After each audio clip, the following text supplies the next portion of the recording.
What are the main plants that we should never be eating then? Okay, real quick. Up until 10,000 years ago, we lived primarily on the leaves of trees, and we ate tubers that grew in the ground, like a sweet potato for a yam. Love those. Yeah, they're pretty darn good for you. You were actually designed to eat them. And Very good. 12,000 years ago, 10,000 years ago, we switched over to things that we had never eaten before. And those were the grains of grasses and beans. Now, the reason we'd never eaten them before is, number one, we didn't need to. There's never been a documentation of an ape eating grass or grains. Beans are so lethal that 5 raw kidney beans will kill a human being in 5 minutes by coagulating their blood. What? 5 raw kidney beans. Raw kidney beans. In fact, most people have heard of the poison ricin, the white powder you send to your elected official. Yeah. Lots on the way to Washington, Yeah, but that's another subject. So ricin is the lectin of the castor bean, and we'll talk about lectins next. A lectin is the plant defense system. These are proteins that are designed to basically kill us in one way or another. Oh my gosh. And so ricin is so powerful that about 4 molecules of ricin will kill a human being instantaneously. There's a great study that was written up in one of the journals about a few years ago. They decided to have a healthy eating day in Boston. Yeah. And they served the kids beans. And because it's so healthy. Right. Part of the blue zone. Yes. And they had 30 or 40 admissions to the hospital. No way. With severe diarrhea, hypotension, and it turns out that it was all the fact that the beans were undercooked. And beans are a plant baby, and we're not supposed to eat those. And so no beans. No beans. 0 beans. Unless you use a pressure. Black beans. Pinto black. None of it. We shouldn't be eating it. Shouldn't be eating it. You weren't designed to eat it. You have no defense system against it. No matter how it's cooked. If you pressure cook it, it's fine. Pressure cook it. What does that even mean? Put it in a pressure cooker. The modern pressure cooker is as easy as a rice cooker. Got it. It's one touch. It's not your grandmother's pressure cooker that blew up in the kitchen. And so then it's okay to eat. Yeah. So you can pressure cook beans. Now, the other thing, we weren't designed to eat grains. Now, just a quick question before you start there. How much of it can we eat? Does it matter once it's pressure cooked? Obviously, everything in moderation, but I mean...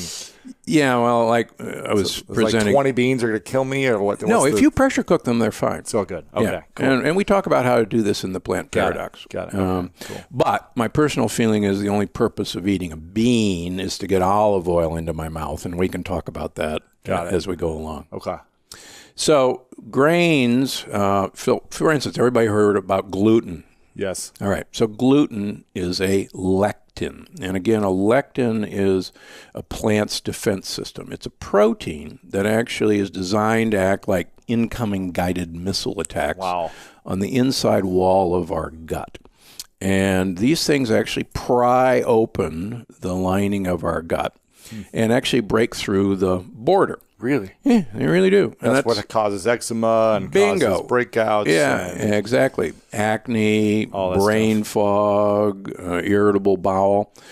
This is actually all part of that process. Wow. And so it's fascinating to see people who either have come to see me or have even read the book and then write on Amazon, oh my gosh, I had this horrible eczema and now a month later it's all gone and all I did was, take grains and beans and nightshades away from my diet and everything got better. So that brings us to the second kind of group of things we shouldn't eat. All of us are not from the United States, America. We're actually from Europe, Asia, or Africa. Every one of us. Yeah. So, and even our Native Americans are actually not Native Americans. They're from Asia. Get over it. Right. So none of us were exposed to an American plant until 500 years ago when Columbus started trade. So getting to know a new plant, a new lectin, in 500 years is speed dating. in evolution. I just don't think it can be done. For instance, the Italians refused to eat tomatoes for 200 years after their native son Columbus brought them back because they knew how dangerous they were. They were part of the deadly nightshade family. Really? And when they started eating them, they always peeled and de-seeded their tomatoes because the peels and the seeds actually have the vast majority of the lectins.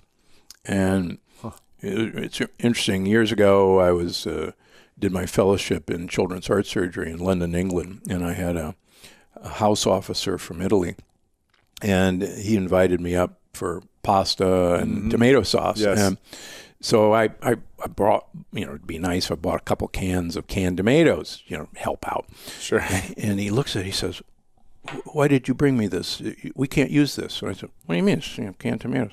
He says, "It's got peels and seeds. You can't make sauce with peels and seeds." He says, "Mamma mia, what am I going to do with you?" He says, you can't use peels and seeds. And I said, "Why?" He says, "They're deadly." And I said, "Really?" And he says, "Yeah, everybody knows that." And then I thought back. As a child, my grandmother was French, and she taught my mother that you always peel and de-seed tomatoes before you slice them and serve them. So until I went to Yale, I had never had a slice of a tomato with a peel and a seed. Wow. And this was, this has come from cultures. Yeah. For instance, peppers. Peppers are the same way. They're part of the nightshade family. You'll never open a glass jar of Italian bell peppers and see peels and seeds because they're gone.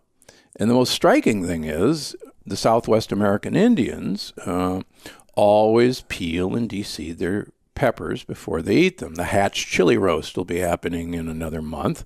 And what do? They roast their chilies, peel the scarred off part, de-seed them, and then they eat them or they make them into chili powder. Right. And, you can prove this in your grocery store. Buy a can of green chilies, chopped green chilies, open it up. You won't see any peels and seeds because they're gone. So tomatoes and peppers, eggplant, potatoes. And potatoes, if you peel them and seed these things, you're safer, correct. But you can pressure cook them and they're fine. And they're okay. Yeah. Got it. Now, there's two American beans that everyone should stay away from. Peanuts are not a nut, they're a bean. So good, though. 94% of human beings carry a preformed antibody against the peanut lectin. We can take rhesus monkeys, our cousins, give them peanut oil, and they will develop atherosclerosis, heart disease. Really? If we take the lectin out of the peanut oil and then give them the peanut oil, they will not develop heart disease. So if you get lectin-free peanut butter. There is no such thing. Dang it. Okay. So get almond butter instead. Yes. It's much so safer. No peanut butter. No, stay away from it. You should eliminate really it 100% from your Absolutely. system. We can take, and this has been done, men, feed them peanuts, take their bowel movements, feed them to rats, and you will grow cancerous cells in the rat colon because they've been exposed to the peanut lectin. Ugh. Yeah. Love peanut butter, though. Oh, so I can have as much almond butter as I want. And I went to medical school in Georgia. Jimmy Carter, peanuts are peanut everything sandwiches, in Georgia. Yeah, nope, sorry. So eliminate it. Gone. Say goodbye. This will help me live longer, have a happier, healthier body. And then system. I won't have to operate on you, Right. when you have coronary disease. And you'll go, what? gosh. I eat so healthy. I'm having my peanut butter. How many surgeries have you done? Oh, over 10,000. 10,000. Do you have is that what it is, the record? No, not Someone a said it was a record-setting heart surgeries. No? Yeah. No. How many heart surgeries? 10,000. 10,000. 10,000. Yeah, it's a lot of heart surgery. What's the cause of these heart diseases? So it's the reason why you have to do so many of these.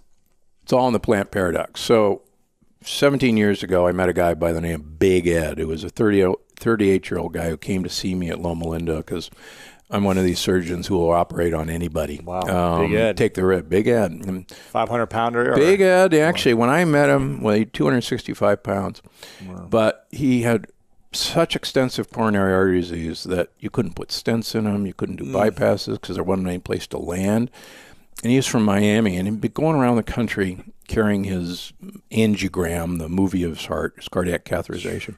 And everybody's turning him down. And he finally, after about 6 months of this, comes to see me, and I'm looking at his angiogram, and I'm going, I don't like to turn people down, but everybody's right. We're not going to do you any good. And he said, well, wait a minute. Here's the deal, Doc. I've been on a diet for the last 6 months, and I've lost 45 pounds. Now, this is a 265-pounder sitting across from me. It looks like a biker, big gut. And he says, and I've gone to this health food store, and I've taken all these supplements. And he actually brought in this shopping bag full of supplements. He said, maybe I did something in here. And I'm going, yeah, all right. I'm kind of scratching my professor beard and saying, well, I know good for you for losing weight, but it's not going to do anything in here. And I know what you did with all those supplements. You made expensive urine. Right, and I really believe that. So he said, well, come on, it's been 6 months. I've come all this way. What would it hurt to get another angiogram, another cardiac catheterization? I said, okay. And so we get a new cath on him. And in 6 months' time, this guy cleans out 50% of the blockages in his heart. 50%. Gone. Pretty good. It's pretty darn good. It's unbelievable. Wow. For instance, statistically, on the best statin drug, like Crestor or Lipitor, with the lowest levels of LDL, we scientists at the American Heart Association get crazy if after 5 years your plaque burden has decreased 0.5%. Wow. And we go crazy and we go, oh my gosh, this is a miracle. It's the greatest drug discovery of all time. Right. And we go, really? So this guy, 50% are gone in 6 months. So I actually was so excited I operated on him and did a 5-vessel bypass. But if I knew what I knew now, I'd say, hey, great, another year, this will all be clear. Keep going. You won't need the surgery. So I start talking about what he did on this diet. And lo and behold, he gets started on this. I go, time out. I said, I had this crazy thesis at Yale University that I did for 4 years back in the dark ages of human evolutionary biology. And my thesis was you could take a great ape, change its food supply, and change its environment and predict you would arrive at a human being. And I actually successfully defended it and got honors, blah, blah, blah. And so I had given it to my parents and went off to be a famous heart surgeon. Sure. And so he's talking about this. I go, wait a minute, this is my crazy thesis. And here I am, this big guy, running, and I had pre-diabetes. You were. Yeah. This is 15 years ago. Yeah, 15 years ago. Yeah. Running and eating a healthy, low-fat diet. And why did all the doctors seem like they're bigger? Yeah, exactly. And, we're given all this advice. And so I called my parents in San Diego. I said, hey, you got this thesis? Oh, yeah, it's in the shrine. Yes. Eternal flame. The whole room of your accomplishments. Yeah, that's right. So I said, send it up to me. So I put myself on my thesis, and I lost 50 pounds my first year. Wow. And I lost another 20 pounds subsequently, and I've taken it off. And then I started putting my patients who, at Loma Linda, who I operated on this program, and their blood pressure went to normal, their diabetes went away, their heart disease didn't come back. And so after about a year of this, I was looking in the mirror on one Friday, and I said, I can't do what I do anymore because I can teach people how to avoid me. So I actually resigned my position. My wife still calls it Black Friday. When was this? 15 years ago. You resigned? I resigned. From doing surgeries from being chairman of heart surgery at Loma Linda. Yeah. Wow. Just because you felt like this wasn't solving the actual It wasn't solving root. the problem. It was just putting a Band-Aid on it. The surgeries. The surgeries, yeah. I was just, it's famous for 4-time, 5-time redo surgeries on somebody who kept clogging up their blood vessels. And it's like... You could fix them up, but it's like... Yeah, okay, they're going to be back in a couple of years. Yeah. So I set up an institute in Palm Springs where all I ask people to do is every 3 months, let me take about 10 tubes of blood out of you, and we'll send it to some labs. Insurance will pay for it. Wow. And see what asking you to eat certain foods does, and asking you to take certain supplements that you could find at Costco or Trader Joe's does. And that resulted in my first book in 2008 called Dr. Gundry's Diet Evolution. But then subsequently, I've seen about 50% of my practice is autoimmune disease. And people would come in and say, hey, what do you know about autoimmune disease? And I go, I don't know anything about autoimmune disease, but I'm a transplant immunologist, and that means how do I get the immune system of you to accept the heart of a pig, for instance. Sure. And I hold the world record for the longest pig to baboon heart transplant, 28 days. That's the world record. Wow. So I started manipulating the immune system by food, and sure enough, you've got an autoimmune disease, we can teach you to get rid of it by changing, primarily getting lectins out of your diet. That's it, huh? And changing your gut bugs to be basically friendly gut bugs. And the friendly gut bugs actually tell your immune system that, hey guys, we're all great down here. We're down at the beach. We're singing Kumbaya, the beautiful bonfire. And your immune system is basically the cops. And the cops go, oh, yeah, we know these kids, great kids. Let's go have a donut. And now, so that's how it's supposed to be.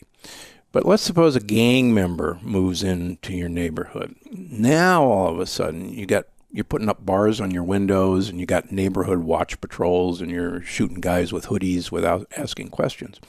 So what's happened to most of us, through some of the foods we eat, like all these wonderful snacks we're talking about, we've let these gang members loose. And the good guys actually can't eat simple sugars and these saturated fats. They want leaves and they want tubers. So they die off. They die off, exactly. So the gang members are running rampant, and now your immune system is going, oh my gosh, the city's taken over by gang members, and we're going to have armed patrols everywhere, and anytime we see anything that looks a little odd, we're going to shoot and ask questions later. And so what's happened to everybody with autoimmune disease is their immune system is just hyper on guard because it's no longer getting the messages from the good bugs. Chill out, everything's cool, kumbaya, love, love, love, peace and love. Fat has 9 calories per gram. Carbs and protein have 4 calories per gram. So you think, well, gee, if it has more calories per gram, if you eat less of it, you're going to lose more weight. Logical, right. But unfortunately, metabolism is not a math problem. Yeah. It's a metabolic problem.